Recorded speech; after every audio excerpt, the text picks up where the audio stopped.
السلام عليكم ورحمة الله، ازيكم عاملين ايه؟ يا رب تكونوا بخير، فتم صحة واحسن حال، اللهم امين. النهارده فيديو جديد وروتين جديد، بس قبل ما تبداوا الفيديو لو لسه اول مرة تشوفيني فدي القناة بتاعتي وانا خلود. اتمنى تشرفيني بالاشتراك وتفعلي زر الجرس عشان يوصلك مني كل جديد. ومتابعيني بقى حبايبي، اتمنى تعملوا لي لايك للفيديو عشان خاطر الفيديو يترفع والقناة تكبر. النهارده بقى الفيديو بتاعنا وروتيننا في المطبخ، هنعمل مع بعض كده 3 اكلات. هنعمل رز معمر وهنعمل ملوخيه بالدمعه. دايما بقول مكرونه، مش عارفه ليه متلخبطه. وهنعمل خضار مشكل. اول حاجه كده عملتها رز معمر، على الجروب البنات على طول بيطلبوا مني اعمل رز معمر.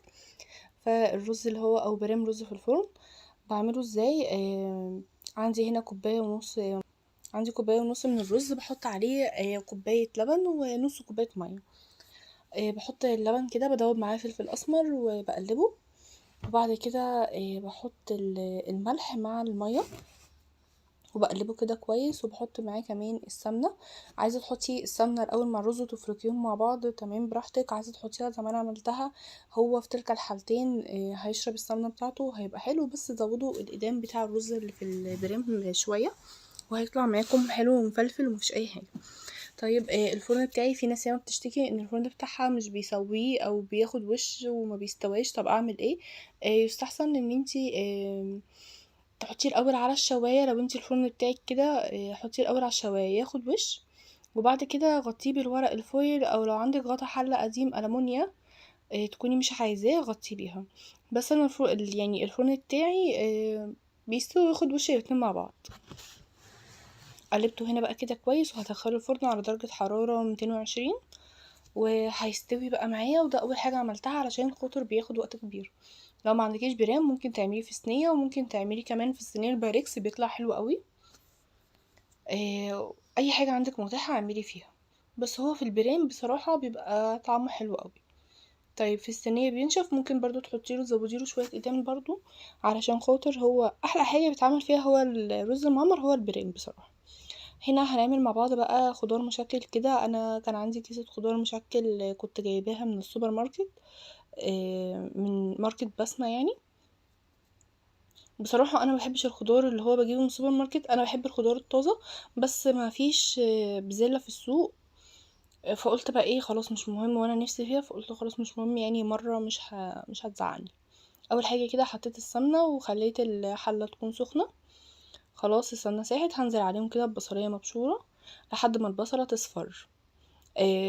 بنات برضو اللي بيكلموني ازاي البصلة تصفر، بصوا انتوا شايفين البصلة دلوقتي حمرا، البصلة هيغير لونها، هتلاقيها كده اصفرت، هتنزلي عليها على طول بالخضار. في ناس بيحطوا الاول الطماطم وبعد كده بينزلوا بالخضار، طبعا كل واحد بيعمل بالطريقة اللي هو اتعود عليها. فانا اتعودت ان انا اخلي الخضار الاول مع البصل ياخد تشويحة وينزل ميته، وبعد كده بنزل عليه بالطماطم، سواء بقى كانت صلصة جاهزة عندك او ضربها في الخلاط لسه، يعني اللي انت عايزاه. هنا بقى كده قلبته كويس، بقلب فيه. ما بحطش بقى ملح انا دلوقتي خالص، الملح بخليه اخر حاجة خالص بصراحة، لما الخضار يستوي بحطه. هنا بقى برضو بقلب معاكم وانا موريكم كده خطوة بخطوة. نزلت بقى كده بالخضار، الخضار متلج. طبعا مينفعش نسيب الخضار يفك وبعد كده ننزل بيه، لا طبعا. حطي الخضار مجمد كده وهو هيفك لوحده مع السخونية والحرارة، هيفك لوحده. طبعا عقبال بقى ما الخضار يفك وكده هياخد وقت شوية. رحت كان عندي ملوخية غسلاها وسبتها تنشف ومسحاها كويس. قطفتها بقى، احنا بقطفها من غير العنقود بتاعها، انا بحبها كده. هي يعني في ناس بتقطعها بالعنقود وبتخرطها بيه، بس انا من غير العنقود الصغير دوت بشيله كده وبعملها بيه. لان انا ماليش قوي يعني في الملوخية الخضرة، فساعات كده يعني مش بيعجبني اللي هو السمك بتاعها، فبميل اكتر للملوخية الناشفة. بس بصراحة لما شفت امبارح بقى كنت قاعدة قدام التلفزيون وشفت الشربيني كان عامل ملوخية بالدمعة وعملها بالملوخية الخضرة، فنزلت بصراحة جبتها وقلت كده اجربها. طلعت جميلة قوي بصراحة. طبعا لازم يكونوا غاسلين بقى الخضار كويس، وانا غسلتها بصراحة وطلعتها كده على صينية، فردتها وحطيتها في البلكونة عشان الشمس تنشفها. اهو بقى بقطف معاكم كده. انا بوريكم بقى ايه روتيني اللي في المطبخ الحقيقي يعني. مش بقص حاجة ولا بعمل حاجة علشان خاطر هدفي في القناة ان انا هبين لكم كل حاجة او الروتين اليومي اللي انا بعمله من غير تزويق ومن غير اي حاجة، فلازم يكون في مصداقية. طبعا يعني انا مش بعمل بسرعة قوي كده يعني، بس انا مجرية الفيديو هنا حاجة بسيطة. انا بصراحة الملوخية الخضراء ديت اول مرة اعملها في البيت عندي من ساعة ما اتجوزت. انا زي ما قلت لكم ان انا هكمل 3 سنين خلاص. ما جبتهاش خالص، دايما زي ما قلت لكم بميل للملوخية الناشفة. فكنت دايما مثلا باكلها عند ماما كده. فاول مره بقى اجيبها واقطفها في البيت لوحدي وخرطتها. انا دايما بخرط الملوخيه هناك عند ماما، بس يعني ايه، كل شويه اروح اقول لماما ايه يا ماما خلاص، تقولي لا لسه محتاجه، خلاص لا لسه محتاجه. المره دي بقى لوحدي بقى، عارفين بقى اللي هو ايه، انا شلت المسؤوليه. خلاص بقى يعني احنا كبرنا ولازم نعتمد على نفسنا. هنا بقى بصوا الناحيه التانية كنت بقلب كده الخضار، كل شويه طبعا عيني على الخضار. لو بتعملي حاجتين مع بعض لازم يكون عينك على الحاجتين، علشان خاطر طبعا ما نسيبش الخضار يتحرق، وفي نفس الوقت نبقى مشغولين في حاجة تانية. فكل شوية كنت ببص كده، انا واقفة جنب الخضار يعني عامة. خلاص بقى لما لقيته نزل ميته خالص رحت منزله له الصلصة. وهنا لقيت الصلصة مشكفي فطلعت واحد تاني، كيس تاني يعني من الفريزر. خلاص بقى كده جبت المخرطة وهخرطها. في ناس كمان يا جماعة بيخرطوا معاها توم، آه، بس انا يعني لا ما خرطتش معاها توم بصراحة، قلت اخرطها كده لوحدها. سهلة وبسيطة وحلوة بصراحة. هي طعم الملوخية الناشفة طعم تاني، بس انا زي ما قلتلكوا بميل للملوخية الناشفة. بس امبارح من ساعة ما عملتها وانا بقى ايه معجبة بالملوخية قوي. الملوخية بالدمعة النهاردة هتفرق في ايه، ان هي معمولة بتقلية توم وبصل وصلصة. اتفرجوا بقى على الفيديو عشان تشوفوا الطريقة، ولو وصلت لحد هنا متنسوش تعملوا لي لايك للفيديو وتكتبوا لي كومنت حلو زيكم. انا والله بيجيلي مشاهدات، يعني بيجيلي مشاهدات حلوة. مش عارفة ليه يا جماعة الناس دي بقى ما بتشتركش، يعني مش عارفة. بيتفرجوا كده في صمت، ولا يعملوا لايك ولا يعملوا كومنت ولا اي حاجة، هما بيتفرجوا كده في صمت. فشجعوني يلا علشان خاطر لينك القناة كده يترفع وتتشاف اكتر باللايك وبالكومنت الحلو زيكم. تفضلي بقى كده تخرجي فيها لحد ما تلاقيها صغرت قد كده. هنا بقى كنت حطيت حلة على النار، مية تغلي ونزلت فيها، وكنت عاملة فراخ. انا اول حاجة كده بخلي الفراخ تاخد غلوة واشيل الريم اللي على الوش، وبعد كده بقى بروح عامله لها بصلايه وطماطمايه وشويه ملح وفلفل اسمر. بمرطهم كده مع بعض وبنزل على عفوا الفراخ. بيدوا الشوربه طعمها حلو قوي. وبرضو طريقه تانية بعملها، بشوح الفراخ الاول، يعني كل مره بغير، بشوح الفراخ الاول وبعد كده بنزل عليها بالميه. الطريقتين احلى من بعض.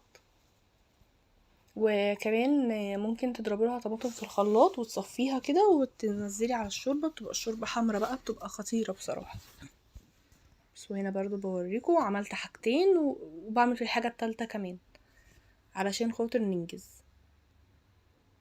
هنا والله انا كنت داخله معاكم المطبخ متاخر، وعلى فكره ايضا واقفه ماسكه في رجلي تحت في الفيديو يعني، فالله المستعان. بصوا بقى كده خلاص الملوخيه كانت هنا قربت خلاص كده. بصراحه مش عارفه اخرطها على ايه، مش عارفه اخرطها على ايه. فمسكت الرخامه غسلتها ونشفتها كويس، وقلت خلاص بقى اخرطها على الرخامه، وكده كده بعد ما اخلص برضو هغسلها تاني. فما كنتش عارفه بصراحه، انتوا قولوا لي بقى بتخرطوا الملوخيه على ايه. هنا بقى طريقه الملوخيه، هحط كده شويه سمنه وهنزل عليهم ببصلايه مبشوره. هو الطريقه الاصليه عملها بالبصل قطع، وعملها بالطماطم متقطعه متقطعه كده كبير شويه، بس انا ما حبيتش ان انا اعمل كده، بشرتهم احسن. ما حبيتش بصراحه ان انا اكل كده الملوخيه والاقي فيها بصل.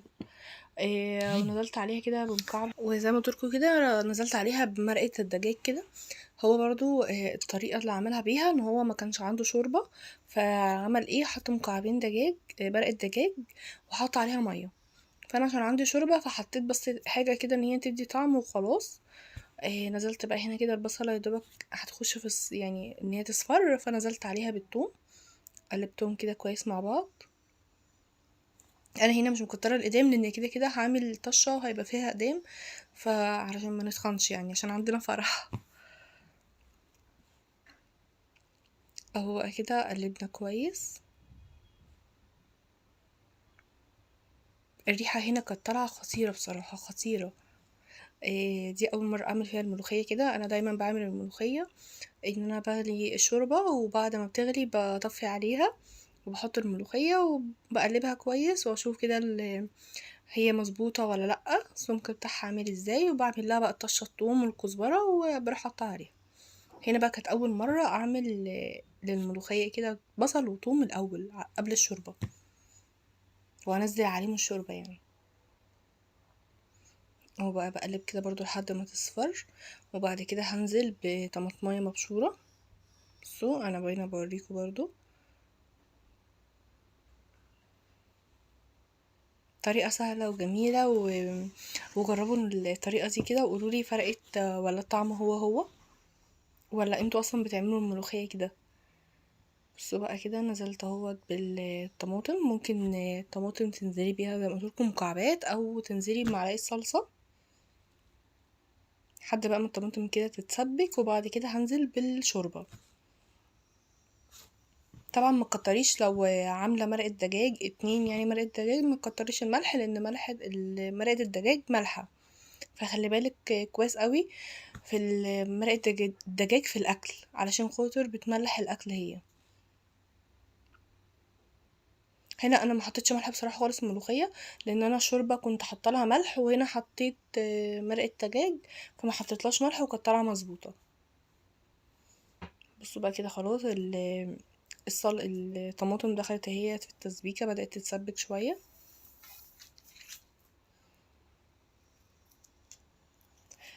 اهو خلاص هنزل بقى كده. بصوا خلاص كده هنزل بقى بالشوربه.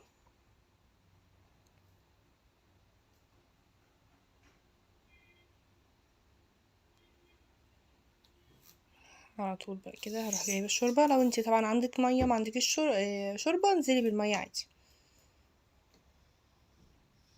نزلت بقى هنا كده بالشوربه وخليها تغلي شويه. وعلى فكره هو كان حاطط لها فلفل حراق، لو بتحبي برضو الاكل حراق حط لها فلفل كده مع الطماطم، بس انا ما باكلش الاكل حراق. هنا بقى الريحه كانت مع الشوربه، كانت ريحه جميله قوي قوي، يعني حسيت كده ان لا الملوخيه دي هتطلع فعلا حلوه.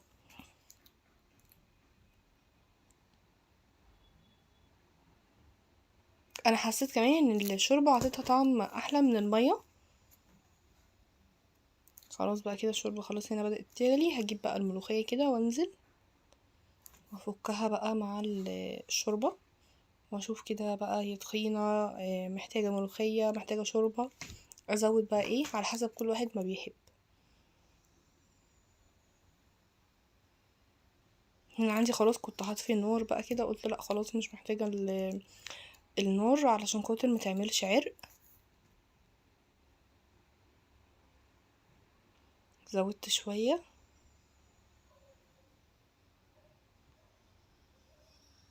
هي طريقه سهله زي ما قلت لكم وما فيهاش اي يعني ما فيهاش اي صعوبه.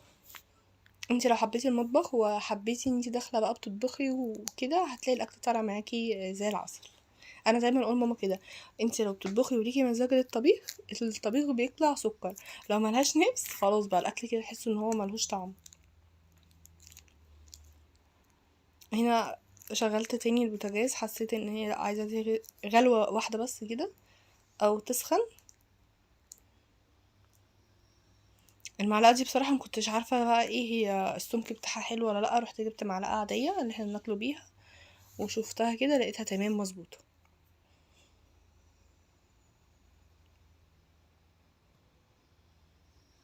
خلاص بقى كده هنا كنت هحط بقى الطشه. الطشه انا عملتها بالثوم، كان ما عنديش كزبره ناشفه فعملتها بالثوم بس. حسيت ان هي هتغلي فطفيت عليها على طول.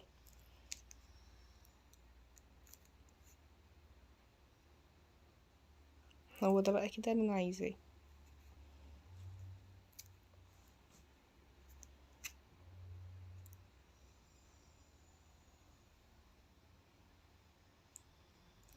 خلاص بقى الريحه هنا كانت عجباني قوي، الريحه كانت عجباني قوي قوي قوي.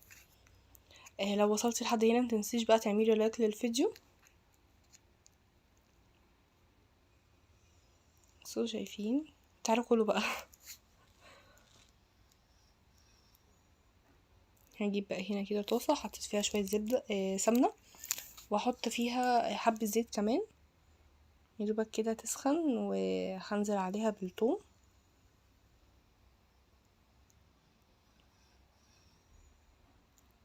هنا بقى نزلت كده بالثوم، هسيبه بقى ياخد كده لون. الطريقه سهله قوي وجربوها وهتعجبكم.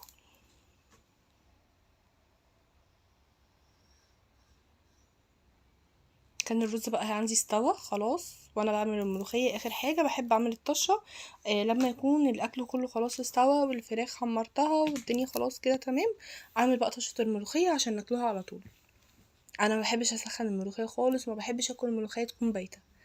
الملوخيه لما كانتش معموله دلوقتي كده ما اعرفش اكلها. شامين ريحه التوم؟ اكيد شمينا صح.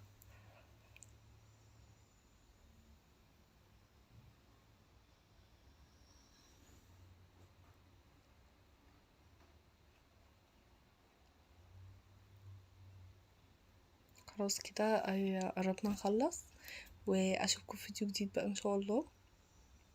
وما تنسوش زي ما قلت لكم تكتبوا لي كومنت حلو زيكم، آه علشان خاطر بفرح جدا.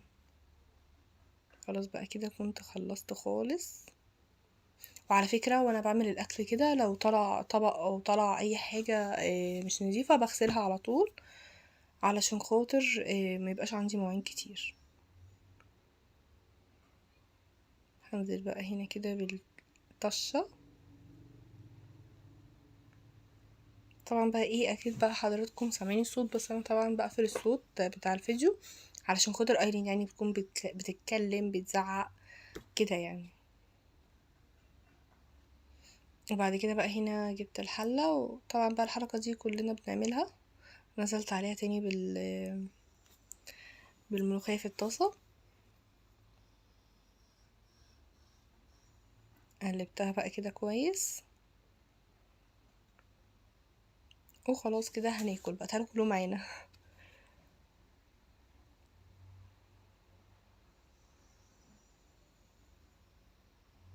وبعد كده بقى ايه، هنا نضفت المطبخ، جبت المساحة، عندي متابعة جميلة قالت لي عليها، انا بصراحة مكنتش واخدة بالي منها، بس ربنا يكرمك يا رب ويبارك في حضرتك. هي حلوة قوي بجد، منعتني بقى ان هو مش كل شويه همسح وانشف وكده، لا هي على طول نشفت لي الرخامه، عشان انا ما بحبش الرخامه يكون عليها ميه. فبشكرك جدا جدا جدا، وعلى طول بتكتبي لي تعليقات، ربنا يبارك فيكي يا رب ويحفظك. متشكره لحضرتك جدا. بصوا جميله ازاي. هنا بقى خلاص كده كنت خلصت بقى المواعين وشطبت المطبخ، وهقعد بقى خلاص كده خلصنا يومنا. انا زي ما قلت لكم شايله الشقه وكده. صورت لكم فيديو ان شاء الله هينزل لكم بكره. شلت الستاير بتاعه الريسبشن وروقت الريسبشن خالص، وهنبتدي بقى في التنظيفات العميقه للريسبشن. هنغسل الحيطه، ومش عارفه بصراحه لسه هنزل النيش ولا لا، على حسب يعني لما اشوف كده الدنيا هتمشي معايا ازاي باذن الله. بصوا هنا بقى كده خلاص بوريكم الرخامه نشفت من اول سحبه، وهي على فكره بسعر رمزي جدا يعني مش غاليه خالص، بس انا ما كنتش واخده بالي منها.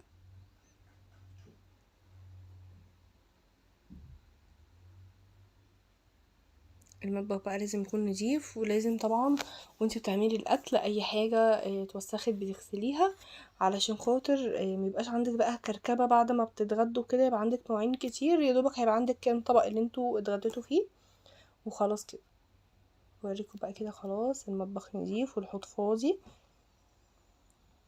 اهي دي المسيحه بقى اللي انا جبتها كده، بوريها لكم برضو. هنا بوريكم بقى خلاص كده بشطب الفيديو. الرز بقى بصوا، هنا غرفت الاكل، واشوفكم في فيديو جديد. دمتم في رعاية الله، مع السلامه.